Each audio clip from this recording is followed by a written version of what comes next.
દિલીપ, હું ઘેરથી કંટાળ્યો, હવે સહન નહીં થતું, હું તો ઘર છોડીને જતો રહું. એટલે આકાશ, પેલા મોટું બેન દેવું થઈ ગયું, તે ઘર છોડીને જતા રહે. શું વાત કરો છો? એટલે સચિન, તે હોભળ્યું?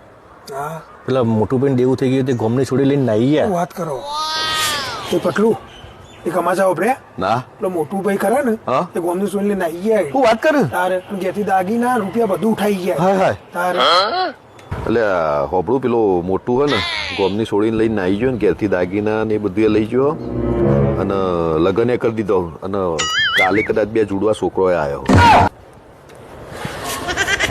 જોયું વાત ક્યાં હતી ને ક્યાં પહોંચાડી આ લોકોએ. આ એ જ 4 માણસો છે કે જેની આપણે આખી જિંદગી ચિંતા કરીએ છીએ. 4 માણસો શું કહેશે. તમારી ફેમિલી અને તમને જે સારું લાગે ને એ પ્રમાણે ડિસિઝન લો. એટલે જ કહેવામાં આવ્યું છે કે દુનિયા કા સબસે બડા રોગ ક્યાં કહેંગે લોગ.